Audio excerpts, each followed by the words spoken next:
par moi, la Coraline, pour lancer la présentation tout de suite, parce que sinon la soirée va... Bonsoir à tous. Je suis ravie de vous voir si nombreux. Il y a plus de monde dans la salle que d'habitants à l'Alpe du Grand Serre. Merci à vous d'être là. Je remercie le maire de la Morte, de l'Alpe du Grand Serre, de nous accueillir ici. Et je le remercie aussi parce qu'on mène un travail ensemble depuis un an maintenant, plus d'un an. Et on le mène de manière concomitante et construite. Donc aujourd'hui, cette nouvelle offre lâche juste en face de nous et qui irait directement jusqu'à l'ancienne arrivée de Porte-de. Donc on n'a plus ce plateau intermédiaire qui finalement posait problème. Une liaison directe donc aux bergeries, un espace débutant qui serait en haut à 1890 mètres. On maintiendrait les bambins en bas le temps qu'on peut le maintenir, puisque c'est très important pour les familles aujourd'hui qui sont nombreuses, et puis les moniteurs. Une neige de culture limitée aux axes structurants et aux espaces débutants, une grande diversification des activités, avec des activités de saison pour l'instant, parce que parler de 4 saisons, c'est ambitieux, je préfère dire toutes saisons, mais 2 saisons. Et puis une restructuration des bergeries optimisée, c'est-à-dire qu'on va faire des aménagements en haut pour pouvoir acheminer des piétons, avoir des sentiers de randonnée améliorés, faire du bivouac l'été, voilà, que ce soit accessible à l'ensemble des citoyens, que ce soit des skieurs ou des non-skieurs. Donc le projet, et on le verra et je le détaillerai, il a un coût total de 24 millions d'euros. Alors, je détaillerai plus tard, on ne s'affole pas, parce que ces 24 millions d'euros sont répartis, je dirais, de manière équilibrée. Et finalement, ce n'est plus un projet de neige, mais c'est un projet de requalification de toute la vallée, si je puis dire, et de ce pôle de vie qu'est l'Alpe du Grand Serre. Alors, on a parlé de la requalification du domaine, mais notre volonté aussi, ça c'est un impondérable pour nous. Donc on a déjà rencontré des promoteurs qui seraient susceptibles de venir investir à échelle raisonnable sur la station. Quand je dis raisonnable, c'est-à-dire qu'on n'aurait pas une barre d'immeuble de 600 lits, mais plutôt quelque chose d'acceptable pour ce qui est notre station. Ça restera une station familiale. Et puis on renforce notre position de diversification, ça je vous l'ai dit, avec un modèle d'activité hors neige dominant et une mixité des usages. Et puis la station, c'est un rayonnement agricole insoupçonné. Il y a 17 exploitations agricoles sur le périmètre, sur la vallée de la Roisonne, et beaucoup d'agriculteurs, et je pense à Cédric Faux que j'ai en face de moi, qui ont une double activité. Cédric Faux vous le dira mieux que moi tout à l'heure, mais son activité, ses principaux revenus viennent de son activité de moniteur de ski l'hiver sur la station. Donc finalement, si on ampute cette station, ce n'est pas les victimes, c'est pas que les mortillons, c'est aussi les travailleurs, c'est aussi ceux qui vivent, ceux qui travaillent ici. Et ça, il faut en avoir bien conscience. C'est pour ça que c'est aussi un projet humain, un projet social. Et puis l'agriculture est indispensable, on l'a dit, on l'a redit, on le redit. Sans agriculture, il n'y a pas de station, puisque les alpages, les terres ne sont pas entretenues. Et sans station, il n'y a pas d'agriculture. C'est un entretien réciproque qui permet aux deux de bien vivre. Donc, je l'ai dit, c'est un projet de territoire, et j'y tiens. C'est vraiment un projet de territoire, un projet de transition, avec un large panel d'activités, neige et hors neige, un gros porteur été-hiver, des aménagements mixtes pour une utilisation de saison avec du matériel associé. C'est des investissements et des services complémentaires aussi, je puis dire, mais ça sera vraiment la cerise sur le gâteau, si on y arrive. Un renouvellement du parc d'hébergement, je l'ai dit, des soutiens pour les hébergements existants, des politiques propriétaires, une politique énergétique. Parce que ça aussi, on y est dans la rénovation énergétique, il va falloir y aller, il va falloir que les collectivités nous accompagnent sur ce champ-là. Et la création de nouveaux lits pour asseoir la viabilité économique. On l'a dit, je l'ai redit à plusieurs reprises, il n'y a pas de requalification du domaine, de projet de transition sans nouvelle offre d'hébergement. Ce n'est pas possible, l'un ne va pas sans l'autre. Et puis des sites naturels mieux préservés et mieux aménagés. Aujourd'hui, on parle souvent de surfréquentation. Surfréquentation du pourcelet qui est pas loin de chez nous, du taillefer. Si on aménage nos espaces ici, on redirige cette population, on lui permet de venir prendre cet air, ce parc de respiration ici, chez nous, et c'est très important. Et je pense qu'on l'a vu aujourd'hui avec Le changement climatique, la hausse des températures, les populations ne se diffusent pas suffisamment, elles se diffusent sur les lieux aménagés, sur les lieux très connus. Et nous, en proximité de métropole, on tend à être connus, mais si on n'a pas les aménagements nécessaires, on n'attirera pas le monde qu'il faut. Et puis une intégration des activités pastorales, c'est déjà le cas, mais il y a cette volonté d'aller plus loin. Dans le projet aujourd'hui, qui n'est pas finalisé, je le dis, parce qu'on est en train de retravailler la partie diversification pour en faire une partie très construite, on a un projet de ferme pédagogique en bas de la station. Comment on valorise nos agriculteurs sur le territoire. Ça, c'est très important.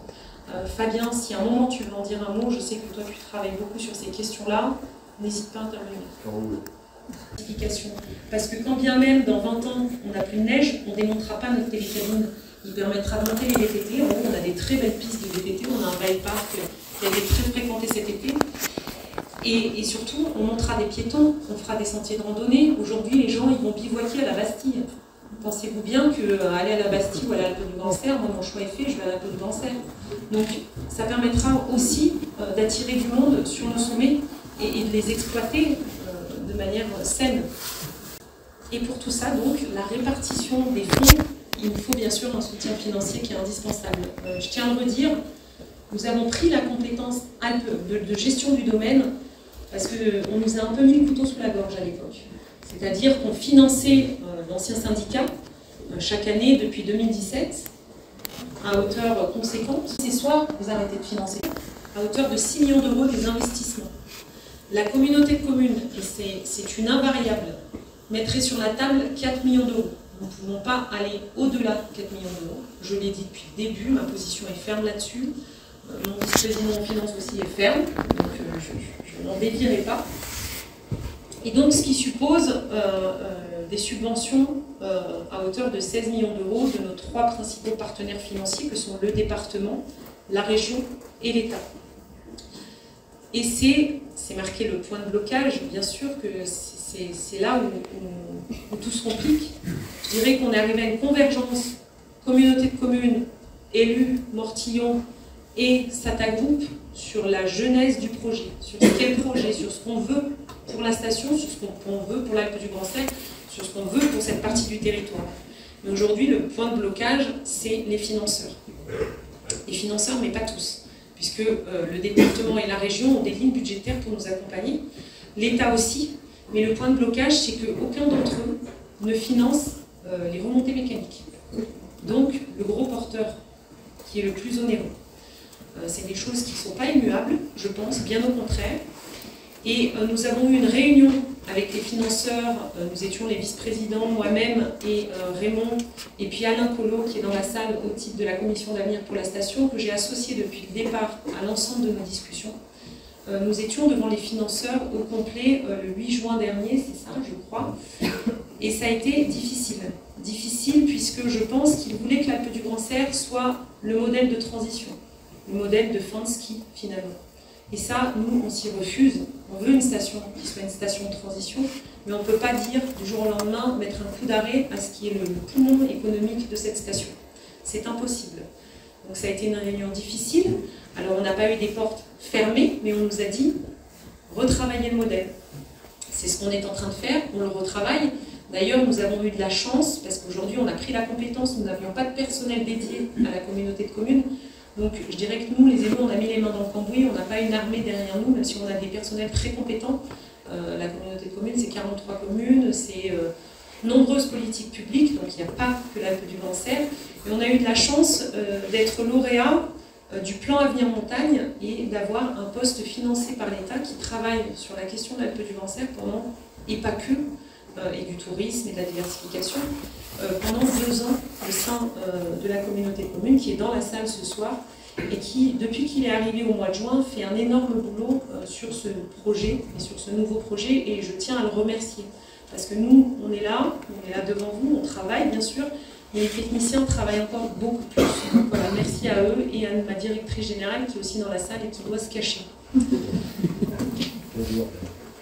Donc on a ce gros point de blocage. Aujourd'hui, il va nous falloir convaincre. Donc nous aurons des rendez-vous prochains avec le département d'une part, avec la région d'autre part, et puis je souhaite je souhaite, parce que je pense que la meilleure chose pour se rendre compte de ce qu'est le domaine et ce qu'est l'Alpe du Grand Cerf, c'est que le préfet vienne ici à l'Alpe du Grand Cerf.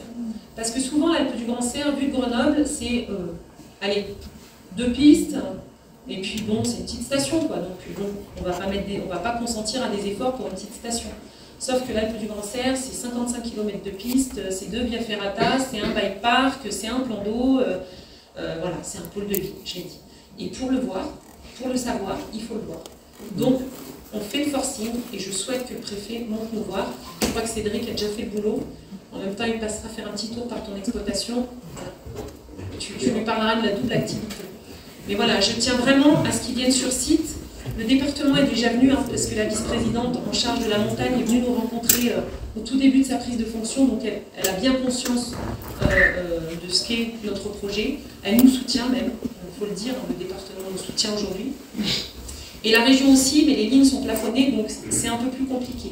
Mais on va faire du forcing, on ne va rien lâcher sur ces financements. Mais aujourd'hui, c'est très important. Donc, je l'ai dit, à court terme, nous sommes engagés dans un contrat de prestation avec la SACA, donc le domaine sera ouvert cet hiver, la vente des forfaits est en ligne depuis le mois de mai, et on n'est pas d'accord sur la fin de date de promotion des forfaits, mais on va y arriver, et c'est bien. Donc, achetez vos forfaits saison, et on a pris une autre dynamique. On est sur la valorisation de l'image de ce qu'est l'Alpe du Grand Cerf, de ce qu'est notre station. On veut que les gens la redécouvrent. Et quand je dis station, je ne parle pas seulement de station de ski, hein, je parle vraiment domaine. D'ailleurs, on ne parle plus de station, je vais me faire gronder, on parle de destination touristique. On veut vraiment que l'Alpe du Grand Cerf soit une destination touristique. Et donc, la prochaine phase, c'est la négociation avec les cofinanceurs. Ça, je l'ai dit, tout est dit. Donc, on peut... Voilà, donc ce projet, c'est un projet global, avec une logique de complémentarité à l'ensemble du territoire, une approche de la destination Alpes du Grand Cerf élargie à la vallée de l'Arboisonne et à toute la Matésine et aux portes de Loisan. Notre volonté, c'est de valoriser la transversabilité, la mutabilité, la réversibilité des équipements pour que tout soit valorisé, tourisme, agriculture, qualité de vie pour les habitants. Et que ce projet, finalement, il apporte une diversification des offres et une désaisonnalisation qui s'adapte au changement climatique, qu'on mette le paquet aussi sur les mobilités et l'énergie, qu'il y ait une gestion des ressources naturelles et une protection des espaces naturels, une restructuration urbaine et immobilière, que les besoins de la population résidente soient pris en considération, qu'il y ait une éducation aussi à l'environnement et à la vie montagnarde, et une valorisation du patrimoine et des savoir-faire. Tout ça, c'est un projet global. Ça paraît infaisable, ça ne l'est pas, je pense, aujourd'hui. Je pense qu'ensemble, on peut le faire. Et si j'ai voulu vous réunir ce soir, c'est bien sûr pour vous rendre des comptes et pour être transparente, parce que je pense qu'il n'y a rien de pire que de ne pas dire les choses. Moi, je suis totalement transparente ce soir, je le dis, c'est pas facile. Ce projet n'est pas facile, il me préoccupe beaucoup, parce que je serai la première affectée par la mauvaise tournure que pourraient prendre les choses. Mais voilà, je pense qu'il faut qu'on se mobilise, en fait. Ce soir, le temps de la mobilisation est venu. Le temps des querelles est terminé, hein, je le dis, parce qu'il y en a eu des querelles à l'Alpe du Grand Cerf, et ma pelote de soucis, elle était là aussi. Le temps des querelles est terminé, et aujourd'hui, on en est au temps de la mobilisation. Et je compte aussi sur vous, parce que c'est bien d'être des élus, de porter un projet. Mais ce projet, on ne peut pas le porter tout seul. Il faut qu'il y ait une population derrière, il faut qu'il y ait des habitants qui nous aident, et qui le veulent aussi, qui veuillent nous aider. Et sans ça, on n'y arrivera pas. J'en suis convaincue qu'on n'y arrivera pas. Donc aujourd'hui, j'en appelle à votre mobilisation. Vous pouvez ne pas être d'accord, c'est normal aussi. C'est ce qui crée aussi les débats, c'est ce qui génère les débats, c'est ce qui nous fait avancer.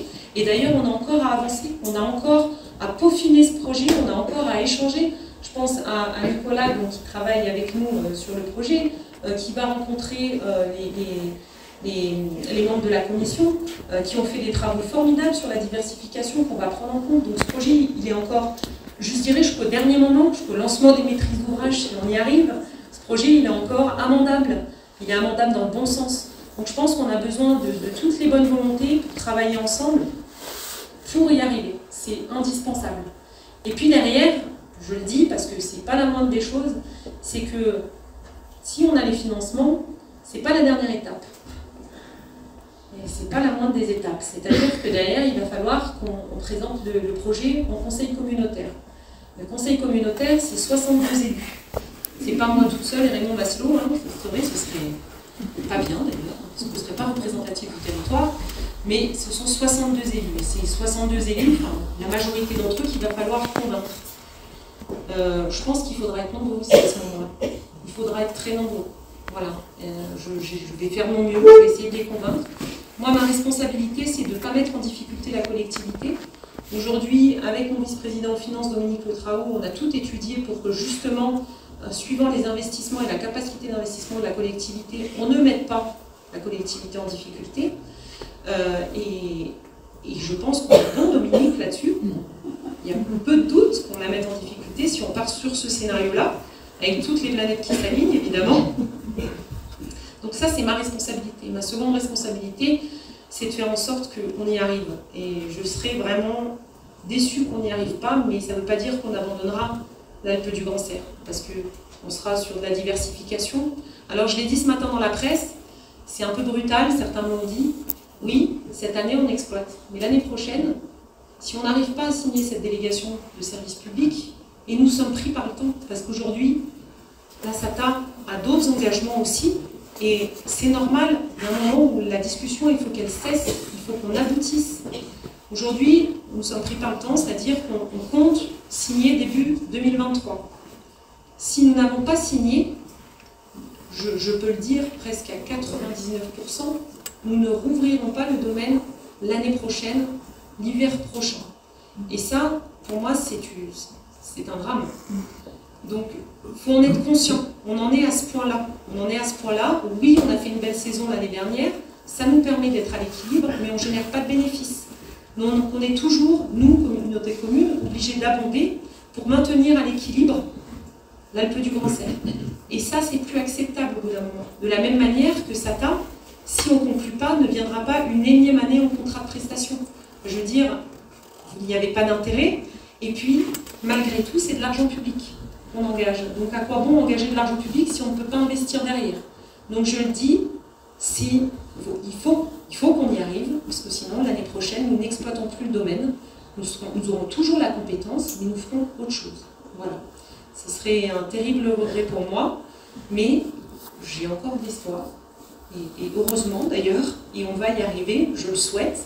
En tout cas, ce n'est pas un long fleuve tranquille, vous l'aurez compris. Et moi, j'y consacre toute mon énergie, vraiment. Et pourquoi? Parce que derrière AGS, il y a aussi une équipe, je les ai rencontrés tout à l'heure, l'Alpe du Grand Cerf, l'EPIC Alpe du Grand Cerf, qui a la gestion du domaine. Il y a une équipe permanente sur le domaine, hein, que vous connaissez tous, hein, Céline, Arnaud, Eric Novak. Et ces gens-là, demain, si on n'exploite plus le domaine, bah, c'est leur boulot aussi qui sont en péril. C'est le boulot de Cédric Fro, c'est le boulot de Frédéric Astrua qui est dans la salle, de Florent Battistel et d'autres encore. C'est le boulot des commerçants, c'est le boulot des restaurateurs, et c'est le boulot d'un peu près toutes les personnes qui vivent ici, qui sont en péril. C'est le boulot de nos hébergeurs. Donc on ne peut pas lâcher l'affaire maintenant, et je ne lâcherai pas l'affaire. Voilà. Je vous remercie. Je vous propose qu'il y a des personnes qui veulent témoigner, je le sais, donc on leur laisse la parole, puis l'échange sera libre ensuite dans la salle. Merci en tout cas d'être venus si nombreux.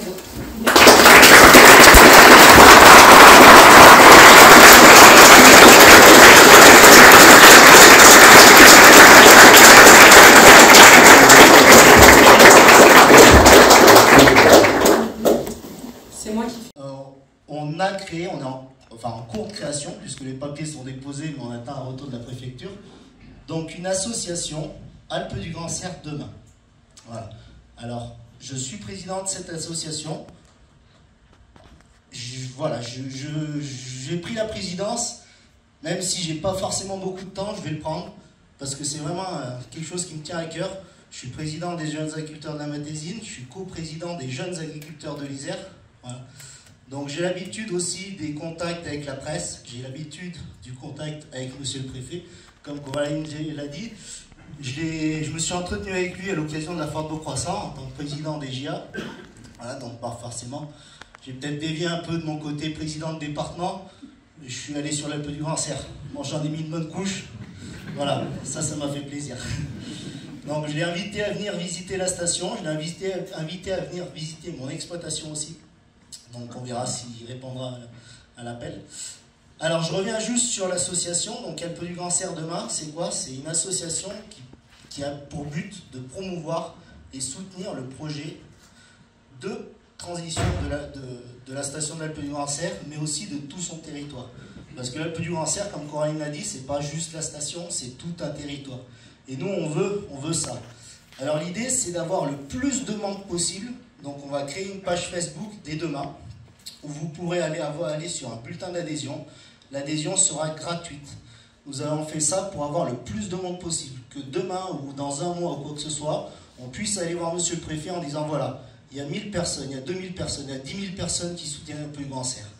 Et c'est ça qu'on veut. Donc je compte sur vous tous dès demain.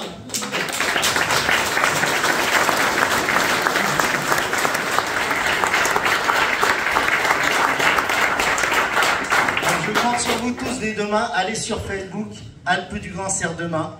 Abonnez-vous à la page Facebook et allez sur le lien pour adhérer à l'association. Allez juste à aimer la page Facebook ne suffira pas à faire du poids. On aura vraiment un bulletin d'adhésion où derrière on pourra faire aussi des statistiques en disant bah voilà, il y a tant de socio-professionnels, il y a tant de personnes qui habitent à la station, il y a tant de personnes qui habitent à la Mure, il y a tant de personnes de Grenoble, il y a des Bretons, il y a des Normands ou que sais-je. Voilà. Le but c'est de diffuser, partager, allez-y, on veut du monde, on veut du monde. Donc, comme je vous l'ai dit, l'association, le bulletin d'adhésion est gratuite. Derrière, nous avons mis des actions en place. Nous avons fait une banderole. Nous avons engagé aussi une personne pour nous aider à la gestion du compte Facebook et à faire les publications, gérer les adhésions, nous faire les statistiques et compagnie. Donc ça coûte de l'argent. À l'école de ski d'Alpes du Grand Cerf, on a déjà mis un peu d'argent. Je sais que le camping de Mersavel en a mis aussi. Donc on va créer une cagnotte prochainement, donc tout don sera les bienvenus pour faire avancer la station à travers cette association. Voilà, merci.